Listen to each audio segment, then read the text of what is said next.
All right, y'all, this video is going to be the part 2 to the setting up your account video for the Path to Profitability series.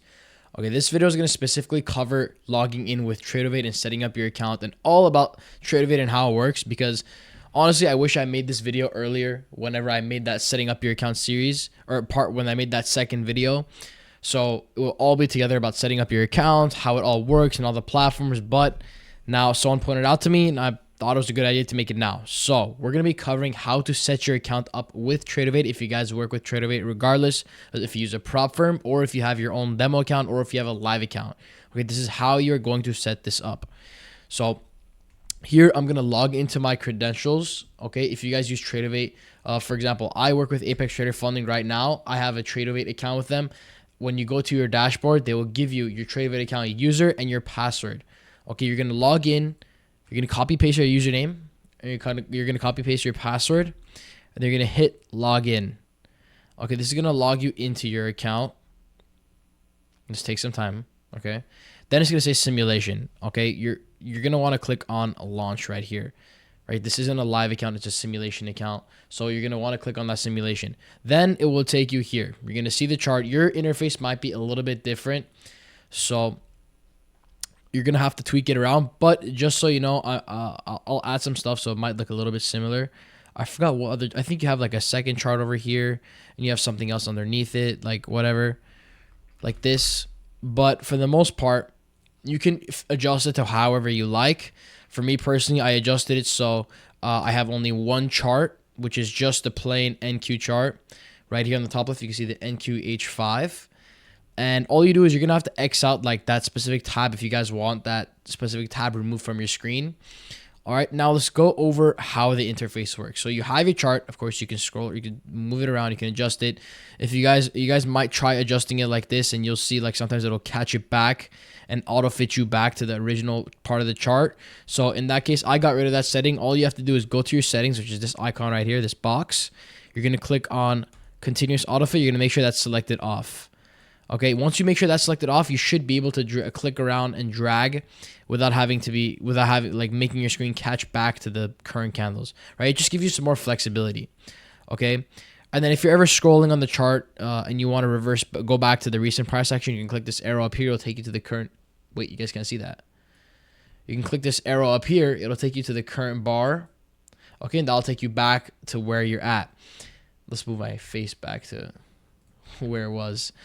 And then if you look at this left bar over here, you'll see it's not like TradingView where you can just click it and drag it to like increase or decrease the vertical stretch of the chart.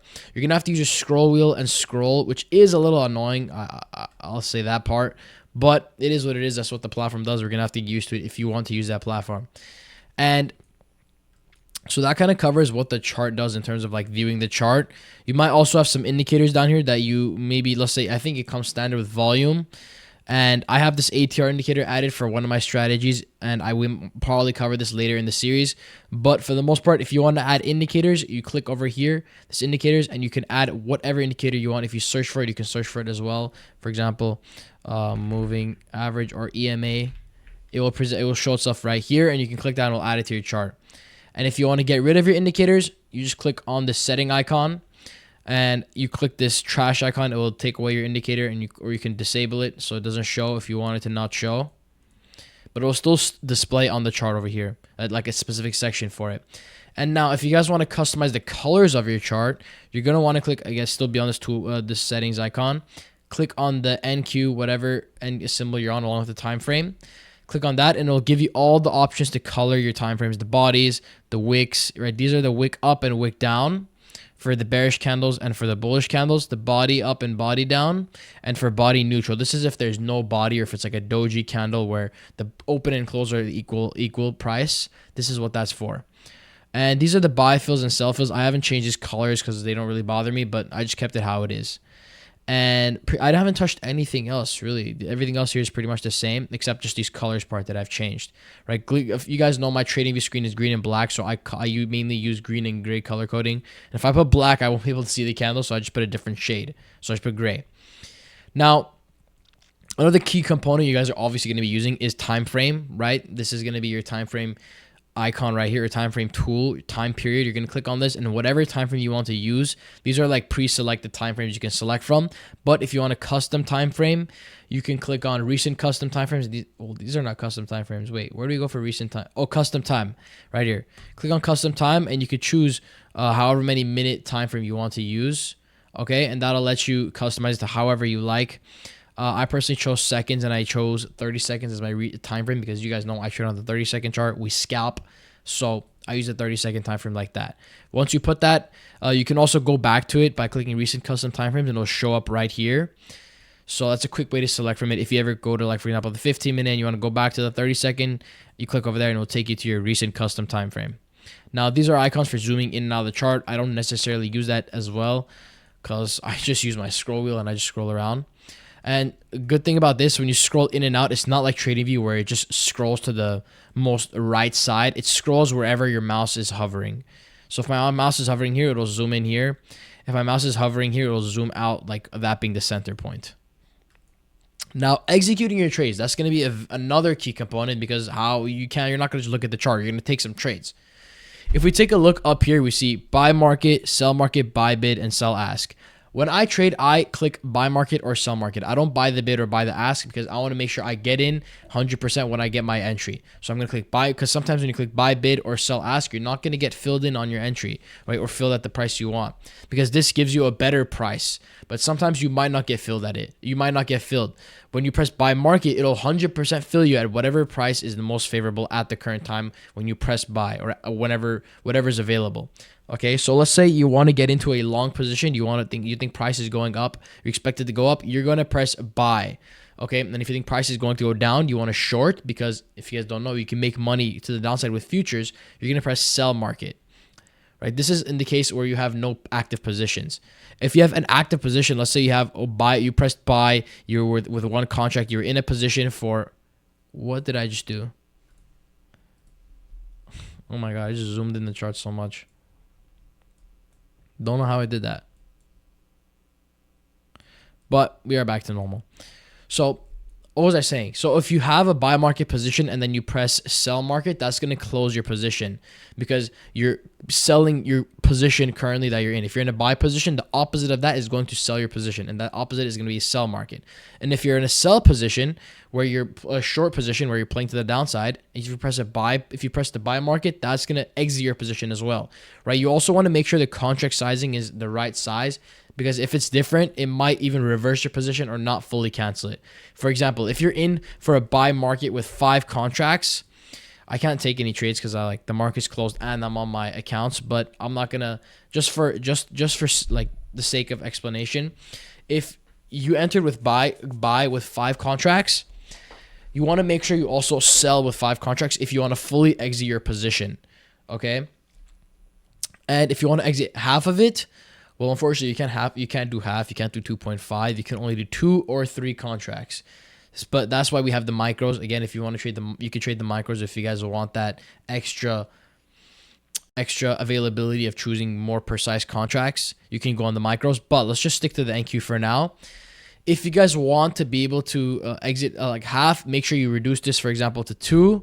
And you click sell, and that will close 2 of your positions. Make sure you don't click exit because that will exit all of your positions at once, which is the main button I click just to be safe. Because I don't usually do multiple take profits. I do 1 take profit and that's it. So if I enter with 5 positions, once it goes to my take profit, I'm gonna click exit.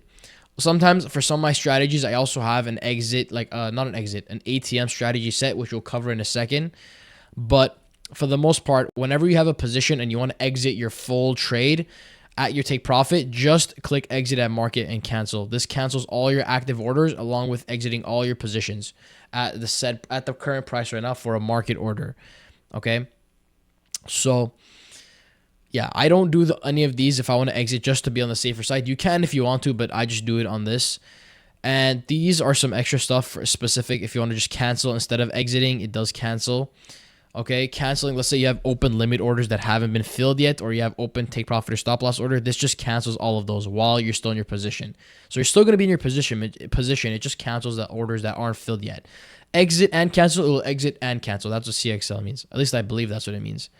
Reverse just means it will switch your position automatically. So let's say you're in at one contract with a buy order and you want to take profit and execute a short order automatically right away. That's exactly what reverse is for. It reverses your position. So it will take your profit and it will put you in a sell order right away if you're in a buy order originally. Now moving on to the ATM strategy. This is going to be a key component as well, especially if you're trading something where you have a defined stop loss and take profit that's determined by points. So what you're going to do to create an ATM strategy is you're going to press the settings icon, and this is going to pop up this window and it'll allow you to configure your own custom ATM bracket order, right? The bracket order lets us plot our stop loss and take profit as soon as we enter a position. When this is on, it's going to, for example, with the ATM strategy I have set up is a 5-point take profit and stop loss.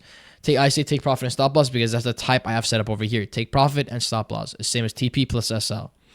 So the take profit is going to be in terms of ticks, which is right here, show in ticks. And I put 20 ticks for my take profit and 20 ticks for my stop loss. So it's a 1-to-1 risk to reward bracket strategy that has a stop loss type of a regular stop, right? Ideally, you're probably not gonna use stop limit or trail stop. I don't use any of these. I mainly just use it as a stop loss, right? You can use trail stops or you can use auto trails, or auto break evens as well. But I just use I use a stop loss and I adjust it as I go. For example, if I ever want to move my stop loss to break even, I can simply just drag it to break even and it'll get the job done. But yeah, so if you wanted to create your own, let's just say we wanted to create our own. Well, first we have to configure it actually. Let's just say I have all these set up, but let's say I want to create one where it's a 12-point stop loss and take profit, 1-to-1 risk to reward. How would we go about doing that? So we're going to set this to ticks because I'm not doing dollar value. You have the option to do that as well, or delta price, but I just stick to ticks. So I'm going to set my take profit to 12 points. So every point on the NASDAQ has, or every point for I think any futures market has 4 ticks. Okay, 1 point makes up 4 ticks. So if I want 12 points, I do 12 points times 4 ticks, because 4 ticks in each point. That'll give me 48 ticks. So if I want a 12-point stop loss and take profit, I'm going to change this number to 48. I'm going to change this to 48, and then instead of clicking save, that'll just change this one. I have to create a new one. Right, and this also, make sure this is TP plus stop loss because we're doing take profit and stop loss. But if you wanted to do only stop loss or only take profit, then you would change that accordingly. But make sure it's TP plus SL. Make sure this is stop, and 48 and 48 for the take profit and stop loss. Now, this is on ticks as well, and we're going to change this and name it 12 points. Okay, 12 points. I named this because if it's named 12 points, that means it has 12-point stop loss and take profit. So I'm going to set this as okay. Now this is the name of it, and we press save. Now we have this new ATM strategy of a 12-point take profit and stop loss. So as soon as I enter a position, for example, let's say a limit order right here. If I hover over it, it already shows me my ATM strategy. Right, let me move this down here so it's more visible. It already shows me my ATM strategy, which is those dashed lines at the top and bottom. Those are going to be my 12-point take profit and stop loss. Okay. If I do a sell order, that means I'm playing to the downside. If I do a buy order, that means I'm playing to the upside. Okay. So that pretty much sums up how to set up your ATM strategy. And always, I just keep the day and GTC. It doesn't really matter which one you do because you're most likely going to exit your position at very quickly. You're not gonna leave it for over the days. But all you need to know about day and GTC is day just means your orders will stay on. If they don't get filled, it will stay on for the rest of the market day, and it will close after the market day. And GTC means good till closed, where your orders will stay on, will be left on the chart for as long as they're open until they're canceled, right? It could be like a month long, however long, it will stay there until canceled. That's exactly what good till canceled means. It's in the name. It's good till canceled. So it's going to be present. It's going to be, the orders are going to be out there existing until you cancel them yourself, but day will close them whenever. I just leave it on day just in case if I accidentally leave an order, it will close it automatically. So I don't have any issues with me accidentally filling an order and blowing up my account because I accidentally left the order on the chart. But that really usually never happens. Okay, this cancel and release, I haven't played with this before, but for now, whenever my target hits my take profit or my stop loss, my whichever one gets hit, it doesn't matter. It fully exits my position because I have it set up my ATM strategy properly. All right. That pretty much sums up ATM strategy. Now let's see what else is there. This is going to be your drawing tools for TradingView, right? If you want to draw a line, you can do that as well. But I don't necessarily do drawings on TradingView. Let's see if we can get rid of this. This is why I don't like TradingView's drawing platform. It's kind of annoying. That's why I use, like, see, it just randomly like clips onto that. And I don't like how this is a cool feature, but I don't personally use it. If I want to get in, I just press buy or sell market and it gets in my position. I don't like click this stuff, but this helps visualize how your ATM strategy will look when you're in your position. Like if I do 4-point, this is how it's going to look. See how much tighter it gets because I have a 4-point take profit and stop loss, 1-to-1 risk to reward. So that's going to sum up that. We covered the time frame. We covered the chart. We didn't really cover the chart actually. So let's say you want to look at a different name. All you have to do is you can click plus over here for a new tab and you could search for whatever you want. ES, for example, is going to be the SP 500 futures, and always click the first one. It's usually going to be the most recent one because if you guys watched my previous video, actually, I don't know if I mentioned this, but futures contracts expire every quarter. Okay. So every quarter you're going to have to transition over or swap your futures contract to the most recent contract. Okay, there's a contract for every month, but typically we change it for every quarter.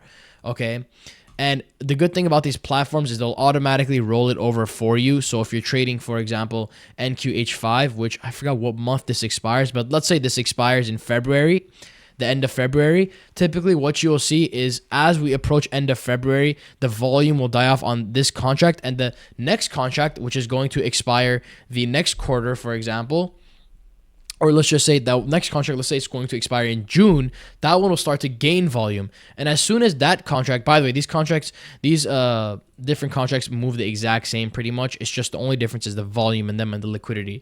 So that once the next contract, the next expiration starts gaining more volume than the current expiration, then the platform TradingView or NinjaTrader, whichever one you use, or I think almost all platforms do this already, they will tell you, do you want to roll over your contracts to the newest contract? So you don't have to actively look to update your contracts to the most recent one. The platform automatically will remind you to roll it over because there's more volume on the newer one compared to the current one. Okay, so you don't have to worry about doing that to yourself. Just make sure whenever you're doing it, you're aware that you're putting the most recent contract pricing in. For us right now, that's the H5, right? I don't know exactly what these letters stand for, but they just determine and tell you the specific expiration of the quarterly contract, the futures contract, or the monthly contract. All right. Now, if you want to look at a new chart, like I was explaining earlier, you just type over here, you click here, you type whatever chart you want to watch. For example, the ESH5, which is the SP 500 futures. Click here, click select, and it'll open up as a new tab for you to watch. And you can click through all of these. Oops, I think I dragged that out on accident. You click on all of these, and it will take you to the chart, and it will show you with whichever one you selected. All right, so that pretty much sums up that. If you want to change the same one that you're already watching, let's say you want this one to change, you don't want to add a new tab, you can click here, type it in, and it'll change it for you. But I just if I want to look at something else, I have a new tab. For example, this is gold futures GCG5, and this is ES, and I just cycle through these to show me whichever one I want to look at.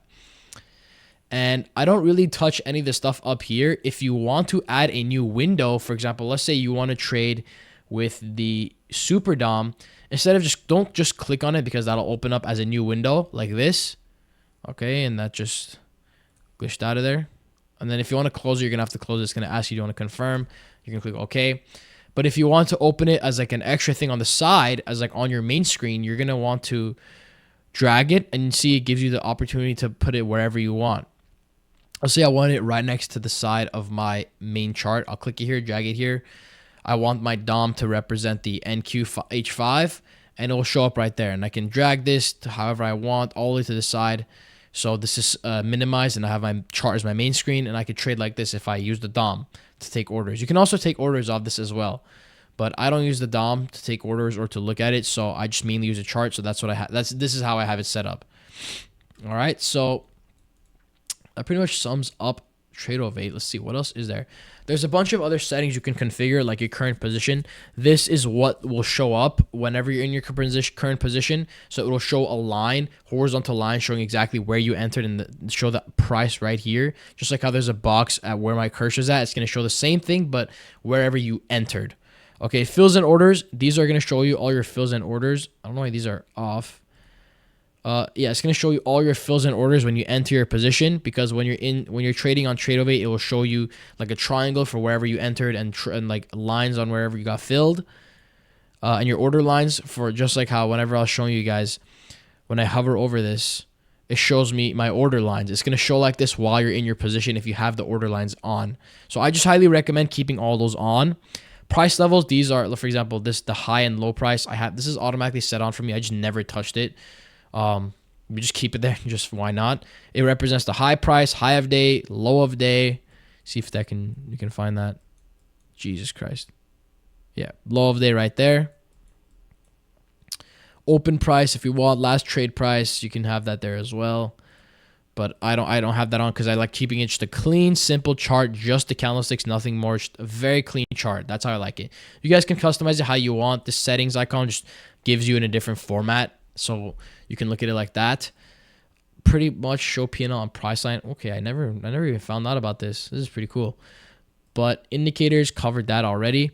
Template list, I've never used this template feature, but if you guys want to save your template in your workspace, like all the customizations you did to your chart, like your candlesticks, your indicators, your settings and whatnot, and your interface, let's say you had the DOM as well on the side. If you want to save all of that stuff and so it opens by default, you're going to click on this plus icon right here. Instead of dragging anything like this, you're going to type a new name for your template. For example, mine is set to ATR plus green black candles.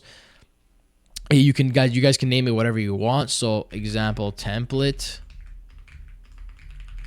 and then you're going to click save. And when you click save, it'll open up right here another option, so you can always select through all your saved templates, and then whichever one's selected on, this will be the one that opens up next time you open up TradingView.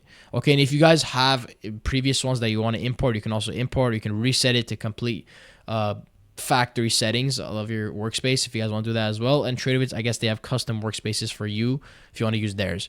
But for the most part, that's literally the main things you guys need to know about trading. Everything else is your information, like on the screen, like the price, the bid ask, the last, what you're trading, the PNL, how much you're up and down. That's pretty much it. There's really nothing more about TradingView. And you have your account details up here, and you have the time up here. I don't use any of this button like for trading. I don't buy and sell from here. It's like extra step for no reason. Alerts, I don't have any alerts, but if you guys want to set alerts, you can actually set it up on this. Search over here. I don't know what the search functionality does, but I mainly, if I want to look at a new chart, I click on it over here and I search for it, or I just add a new tab. Okay, so that's pretty much sums it up. What are these settings? These settings, oh, these are these buttons over here. So if you guys are ever, I had this problem before where this like bar was not showing up, and I was so confused on why it's not showing up. What you can do is make sure you have trade mode selected, and that will make these visible. Okay, contract details, make sure if you guys don't care about that, you can get rid of that, but I just have it there so my buy and sells like in the middle of my screen. Stop type, what does this do? Okay, I don't know what that does because I've never used that before. Roll forward, roll backwards, don't know what that's for either, but I assume new window will put you in a new window, and full size will make it full screen. And yeah, that pretty much sums up like how to use TradingView. Oh yeah, last thing, these buttons on the right, this I don't really touch these settings because they're not really necessary. The only thing I do use is if you guys want to connect your TradingView to TradingView, what you got to do is click on add-ons. Okay, when you go to add-ons, make sure you have this thing activated, right? It's gonna look like something like this. You're gonna click activate, and it'll it will show like this, and it'll say activated. And then what you're gonna do is you're gonna head onto TradingView. We're gonna head onto TradingView. Oh, we have it open already. And you're gonna click on trading panel right here, trading panel. And let's say after you activated it, you're gonna want to click on TradingView, and this is gonna let you be able to trade through TradingView on your TradingView chart using these buy and sell buttons.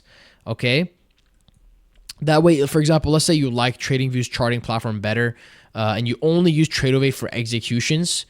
Instead, if you want to have it all centralized on TradingView, you can, because TradingView works with TradingView. You can connect them through their broker, through this connection system. So you click on TradingView, and then you're gonna have your account name and your account password, which is the same thing that you used to log into TradingView from that initial screen at the beginning of the video. You're gonna make sure you're put on demo, because I mean, if you use Apex Trader Funding, and I think most prop firms, you're going to click on demo. Okay, and then you're gonna log in. You're gonna click connect, and it's gonna connect your account, and then these buy and sells buttons are gonna activate, and you can use them to trade with. Okay, now if you want to set up a demo account, I don't think I mentioned this before, but if you guys want to set up a demo account with TradingView, you can do that as well. Let's say you guys don't like Tradovate software at all, you despise it completely, and you love TradingView. Right now, remember, TradingView, you do have to pay for live data, which is going to be around, I think, like a few bucks, $5 if you want specifically like NQ or something. It's going to be around like $5 a month. It's nothing crazy. What you can do, if you want to pay for that, you can go for that. But if you guys want to set up a paper trading account with TradingView, you're going to want to click on this paper trading right here, and all you have to do is click connect. Okay, and it's going to show you your paper trading account, whatever. And these buy and sell buttons, when these are filled in and highlighted, that means they're ready to trade off of you. It's activated. Okay, and when you press buy, it'll execute an order. For example, if I press buy right here, okay, market rejected because the trading market's closed. I should have filmed this video earlier, but it's not going to let me take orders since market's closed. And if we hover over this line, it tells me market's closed. It'll open around 15 minutes. And yeah, if you guys want to create a new account, click on paper trading. You click on trading settings. No, these are the trade settings. You click here, you click create account, and you're going to put whatever you want. So test RO account. Balance, you could put whatever. I typically put like 100K or 50K, whatever currency. You could put whatever currency you want. This stuff I don't touch, like the leverage. Honestly, I should look more into this, because this would help set up and understand how the actual contract pricing works. But okay, where did that go? So RO test account. Let's just put it like that. You can include commission if you want or not. I just never really checked it, but honestly, it would be smarter to check it, because it can simulate real actual trade data. Because in real trade data, you have commissions along with worse fill compared to paper trading. So you want to make sure commissions checked on. This is the percentage. We'll leave it at that. Leave it at default. You're going to create. And there you go. Now you have your paper trading account. If you guys want, you can look at your previous orders, your history, your account history, your trading journal as well. Pretty cool how it's all integrated into this platform. But I personally use for trading journal, I use Notion, and I'll cover that all in another video for the most part. But this just covers up how to use TradingView and Tradovate. So you can also export your data if you want to put it into a spreadsheet file. Summary row, I think this shows you like what is visible over here. Right? Or am I wrong? Oh no, that's this part. And then yeah, and then if you want to log out, you log out over here. You can select whatever broker you want depending on whatever broker you're using. Replay trading is the part where you can do bar replay. If you guys have the premium functionality, you can use the bar replay. Okay, but that pretty much sums up how to set up paper trading with, let's exit replay, with TradingView and Tradovate. All about Tradovate. So yeah, guys, that pretty much wraps it up for this video. Hopefully this helped you guys set up your... Oh, pretty cool. I just realized this. When you hover over shift, it vertically stretches the chart on TradingView. I did not know that. We just found that out on accident. But that pretty much sums up Tradovate and a little bit about TradingView. And if you guys have any questions about the Tradovate or TradingView platform, let me know down in the comment section below. I'll potentially make a separate video on that, going more in depth about setting up your account if it's a big topic that I didn't cover. If not, I might make a small video and send it out in the Discord, or I'll give you a quick response. But let me know down below if you guys have any more questions. That'll sum it up for this video. And yeah, I'll catch you guys in the next video. Take care, y'all.